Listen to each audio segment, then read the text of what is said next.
Hello, this is Archway Film Reviews, and today with me I have Cyns Corner again, the one that laughs, cries. Oh my gosh! Today we are going to be reviewing Snatch. After we saw Gentlemen, we saw Snatch. We were in a Guy Ritchie mood. Yeah. We saw it the next day, right? Uncle Tim, yeah. Yeah. And well, this was my first time ever seeing it. Mine since too. It came out Mine too. like 21 years ago. Yeah, was it 2020 or 99? 2020 maybe? 2020, 2000. I'm sorry, 2000 or 90. I can't remember. It was a long time ago. Around the time-ish of Gladiator, and this was Timothy's, maybe his first exposure, my brother's first exposure to Guy Ritchie. So that's why it's his favorite Guy Ritchie film, because it was something very unique at the time. And different in the way the thing was editing, the way the story unfolded. Now, this was not my first Guy Ritchie film. I finally got around to watching it. I've seen a few others, so I'm kind of used to his style now. So I'm not as in love with it as Timothy is. Yeah. But I do like it. I think I like The Gentleman better. But that's why Snatch we're here. Is really good. That's why we're here. We're going to review for you guys. Is it a yay or a nay or That's a little yay. bit of both? It's a yay. Well, we For me, we don't know that yet. We got to get into it, shall we? Let's go. Okay, here we go. Plot-wise, so just like in Gentlemen, there is a bit like mobsters. There is two guys we follow that are in the mobster. They're involved with. The plot has to do with a diamond that's pretty expensive. Yeah. And there's some. I have issues with actors' names sometimes. So okay, so which one? So we have the two in the mobsters or this type of group. Some of the ones who own the arcade place. Yeah, they own the that's arcade. Jason Statham. Is the guy with the baldish head. Yeah. He played in Wrath of Man. Yeah, Wrath of Man. The other guy, I do not know his name, but his character's name was Tommy. Okay, yeah, Tommy. And Turkish was Jason Statham. Then you have the other guy that was, oh goodness, he was in that movie that you saw, like, it had to do with drug cartels. Or them Benicio del Toro. Yeah, him. He played in Guardians of the Galaxy. Yeah, him. He's in here. Brad Pitt is in here. A lot of big names are in this film. Dennis Farina. Even the guy that played Morgan from The Walking Dead's in here. Yeah, that's right. I couldn't remember his character's name. I kept wanting to say Mason, and I knew that wasn't right. Morgan. I don't remember that gentleman's name, but I know his face. I know exactly who he is. I think of Morgan from yeah. The Walking Dead. That was the first time I saw him, was The Walking Dead. I can't remember if that was the first time I saw him or not. It might have been, or the first time I paid attention to him as an actor. The one thing I forgot to mention about Gentlemen was that the acting was really good too. I might have thrown that line out there. I can't remember. Maybe, if I did, maybe whatever. you did. Maybe you did. But anyways, yeah, just like Gentlemen, the story is around a specific thing. It comes all in a circle with a diamond. Interconnected. A lot of characters, and you do have to have subtitles. For this one, you definitely need subtitles because the character that Brad Pitt plays and all the people with him, they're gypsies. I can't remember what they call them. Are they really gypsies? Yeah, they were gypsies. But I can't. What did they call them? Did they call them? I thought gypsies were like they had more darker skin. No, these people were gypsies. Gypsy, they just move around. They're not settled. That's what they call them for. So, but they called them something else. They call them the Pinkies or something. What did they call them? I don't Pikeys remember. Or something. I can't remember. I just know Brad Pitt's character. He's a fighter. He can fight. Yeah, he's a street fighter. And yeah, the street fighting stuff or the boxing. Fighting stuff is illegal. What they're doing. Yeah, with what they're the doing monster. is illegal. But yeah, it comes around with the diamond, and there's this Russian guy that can dodge. Oh my gosh, that Russian guy, the unkillable Russian guy. Okay, I mentioned this in the last review, how that it's crazy that Guy Ritchie can inject humor even when someone is getting killed or seriously hurt.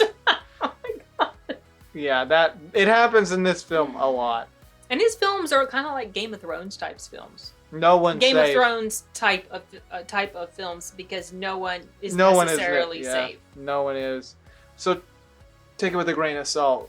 Name me your favorite actor in here that gets the bucket. They might end up dying quite a bit earlier than you expected. I know that happened with a character in here. I was not expecting them to go as quickly as they did. But anyway, so Snatch, that's basically the whole premise. And then these two guys that are in the mobsters, well, let's just say it doesn't really work out for them and things. They have the worst luck. Yeah. Things get turned upside down. But anyways, the film quality now, you have to remember, it is 2000. It's kind of got that 2000s or late 90s feel. Well, I wasn't really necessarily thinking about the late 90s feel, but I did notice that the sharpness of the image was definitely not as much as in The Gentleman. Like, well, it wasn't as crisp of a picture. It's funny. Maybe we just had the SD version. I don't know. Funny because Snatch, Gentleman came out 20 years after Snatch, so that's kind of funny. But I mean, yeah, you're gonna get that early 2000s feel, definitely. But it's kind of a a nostalgia feel. Brad Pitt. My brother wanted me to specifically mention this. Brad Pitt should have won an Oscar for his performance in this movie. Who counts the Oscars these days? We could reward someone because of their acting. The dialect that he took on was amazingly. Yeah, he sounded like you couldn't understand what the heck he was saying. Incomprehensible. I think that was the word I was looking for. I think, but. There was that one scene where Jason Statham and is it his brother? Was Tommy his brother? I can't remember. They worked together, but I don't remember if they were brothers. But they were talking to Brad Pitt's character along with the other gypsies that he was with, which I don't know if all of them were his family members, but they were all together. And the way he was talking, the way that Jason Statham did his head, because he's like, Brad Pitt's talking, and you don't, and even in the subtitles it says indistinct. They didn't even know what the heck he was saying. And so they're like, go like this, the way their heads go forward. It was so funny, and I thought it was hilarious because they're both from the same place, but one of them, they just can't. In reality, that's kind of how it is. In America, you have the North. They had that, like Southern accent. No, not Southern, the North. Or not Northern accent. Yeah. Like Joanne Central Park. Yeah, but you can understand her. But in the South. Some of the really backwoods, deep South. In the Gettysburg. They have a really strong accent. In Gettysburg, there was one of the Confederate prisoners. And he was like, states' rights. Oh. States' rights. But I feel like, so I had an interesting comment that was made on my review video for Wrath of Man. I said something about how one of my issues with Wrath of Man was that Jason Statham, because he played in that movie as well, that sometimes his words were just not enunciated very clearly. There were a few times that I did not understand what he was saying, and I indicated that I think part of it is just he doesn't have a lot of emotional range in his acting. He's very much a wooden actor, but that suits his character. It suits the characters that he plays, but he doesn't open his mouth a lot when he talks.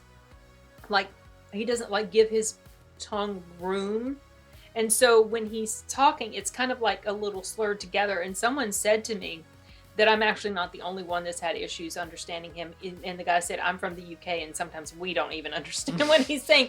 And then someone else said that every 20 every 20 minutes you'll run it, or 20 miles, whatever he said, you'll run into a completely different dialect. And sometimes it is hard for people to understand each other. But the character that Brad Pitt is playing has got such a strong, and I don't, honestly, maybe our UK friends can let us know this, whether they were really just hamming it up and just beefing it up into something that is not necessarily as strong as that in real life, or if he was being true to life, if they really do speak that I thought way, they do. I thought like the north, like if you go up north into Scotland, I thought it kind of starts. Well, they weren't in Scotland. Well, going up the more north you go in the UK, you mean?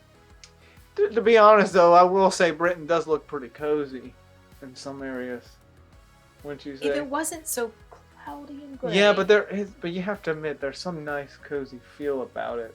Even though I don't like. I could see myself living over there in a place like England or UK. Yeah, and having a cup of coffee and doing work. You couldn't pay me to live in London, though. You couldn't even pay me to visit London. I wouldn't want to visit London. No, I wouldn't want to go in the outbacks. But I like the scenery and I like UK stuff. I just in general like UK shows and movies. And I'm pretty. I don't even good. think they get a lot of storms over there too. Like, I'm just saying. I'm sure they get thunderstorms. Thunderstorms. UK folks, you get thunderstorms. This kid is petrified. I say kid. He's an adult, but okay, not petrified of thunderstorms. Well, it's not really thunderstorms. It's just horrible storms. You're petrified of thunderstorms because you're afraid it's going to spawn a tornado, and you are constantly looking at the radar on your phone. But I wasn't that concerned yesterday. We had a thunderstorm watch, but as usual, it never does anything. Anyway, how did we get on the topic? Okay, oh, we were talking about England. Okay, but anyways, but I can say I thought he was good in this one. Brad Pitt? No, well, yeah, but I mean, what's his name from Jason Statham? Yeah, I thought. He was. Like, I think he fit that. He does. That part. He fits every role that he he plays. Kind of like that cool in. guy in the coat, and kind of in a monster, but he kind of doesn't. What? Nothing was just going good. They go to buy a caravan. Oh, and then the caravan, and then they end up having to buy a caravan for the people they were trying to buy a caravan from, and then everything goes wrong for them. But anyways, the those thieves. Oh with yeah, the dog. We're going in a lot of. Let's just say everything about this film is entertaining with the characters. Yeah. There's always a problem for each character, but I was talking about. See, we went in how he does different directions. We do that too. Well, I was saying the film quality has that 2000s feel. Editing, it kind of has that same. Oh yeah, it's your typical Guy Ritchie. It definitely had that Guy Ritchie. It's Guy Ritchie editing. Yeah, Guy Ritchie editing. So, anyways, storytelling. As for our enjoyment, we've already kind of discussed how we felt. Can you tell we like it? We really liked it. We really liked it. It was funny. I like to see what the characters were doing. Around the same time, it's like all in a circle, like a gentleman. It's all in a circle, and then at the center is the conclusion. Yeah. As with any other Guy Ritchie film, you need to pay close attention to what's going on. Subtitles, like I said, are highly recommended. Yeah. Yes, if you want to understand what's being said, especially by Brad Pitt's character. Because even they say they couldn't understand. Indistinct. So, but yeah, you have to pay attention, not just to get what people are saying, but also because it's so complex and there are so many characters. And as in The Gentleman, they were repeating each other's names all the time. So and the mobster guy, even the mobster guy, whenever what's his name that bumped into him behind him. And Tim was like, he always like, like, who was that guy? I don't even know who that. No, I don't remember. Oh, I don't know who the actor was. I don't know if I've seen. I've probably seen him in other stuff, but I couldn't tell you now what it was. But I remember in the beginning when they were showing all the characters and they were showing you their names and their nicknames. I remember thinking, oh boy, I'm gonna have trouble remembering. But because they kept repeating the names over and over and over. That's when it started to kind of, I think, I mentioned this in our review. I mentioned this in our review for The Gentleman, but that's when it kind of started to click into my head. I wonder if this is a technique he uses so that you can clearly remember who the characters are. Yeah. Because it was extremely helpful. Would make sense. Because there's a lot of characters. Tommy. And entertaining dogs, too. Yeah, and an entertaining, cute dog. That squeaks. But I personally enjoyed this film just like Gentleman. Now, anyways, Snatch. If you like Guy Ritchie's films, if you liked Gentleman, if you liked any of his others, then this would be another classic that you will enjoy. I will literally give it. I really, really liked it. Oh yeah. Actually, let me erase that. An interesting, jolly, good old time. Yeah. I like The Gentleman more, personally, but honestly, with a lot of Guy Ritchie films, they're so good. I don't know of one Guy Ritchie film I've seen yet that I don't like. Now, I haven't seen all of his stuff. I have no interest in something like Aladdin, personally. I have no interest in Swept Away, the movie that he filmed when he was married to Madonna. What was wrong with him when he married that woman? Anyway, and also, I think, like, let's say he filmed Aladdin, I bet his technique was quite different.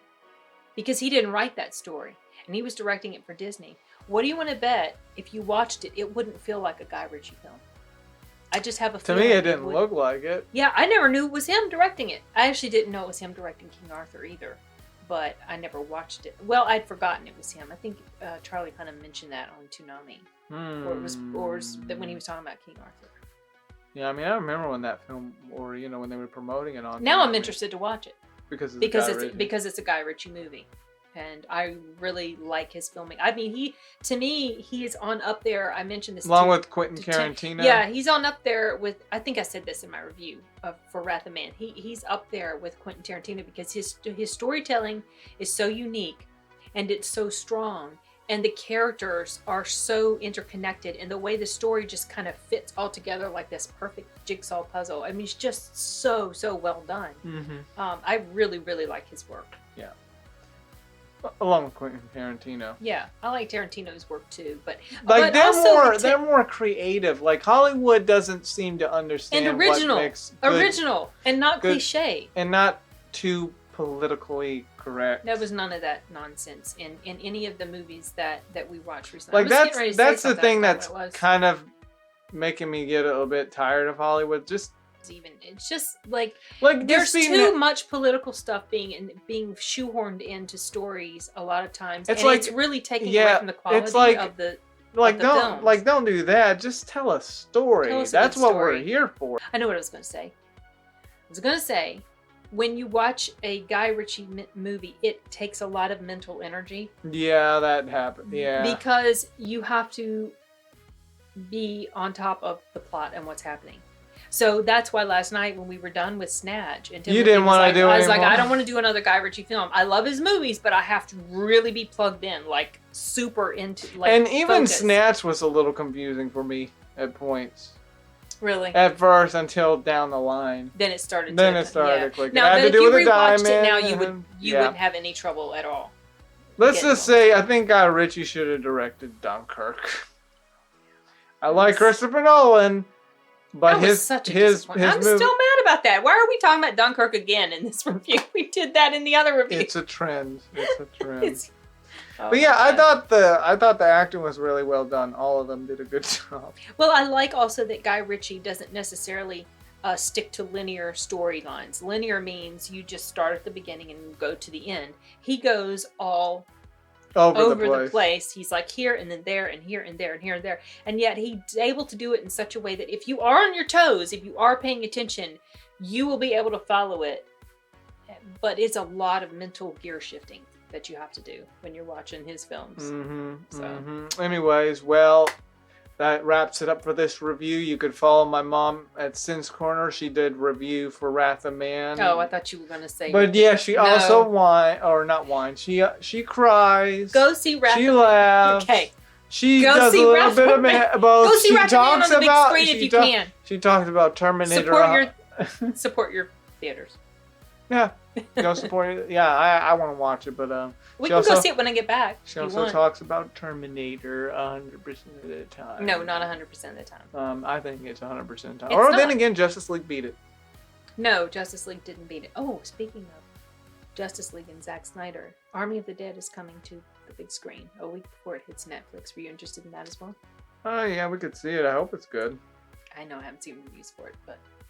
Because I'm only familiar with Zack Snyder with the DC universe. I haven't seen anything else he's done. He's a decent movie. He did 300. I haven't seen that. It's okay. That was based on a graphic novel. But I was getting ready to say something. Oh, I was going to say if you wanted, we could go see Wrath of Man when I get back. I don't think we'll have time to see it before I leave. Yeah, we could do that. I will say, if it's a Disney film, I will get free passes. I will not buy. Oh, yeah. I will not spend a dime on Disney. I have zero desire to give Disney my money. I'll get a free pass. I don't. That's when we'll give it. I will pay for anything else. Well, we've been bypassing the free passes ever since. Like I bought Demon Slayer. I would buy Wrath of Man. Yeah, I bought Freaky, I think. Freaky, yeah. We bought like other regular films except Disney. And they're giving passes now. They are giving passes now. Yeah. But I will not give Disney. I will not give Disney none of my money. How did we bring up Disney? Oh, because we talked about Aladdin. Okay. No, I just wanted to bring it up just because I don't think I'll even add this in either. I just wanted to rant about it.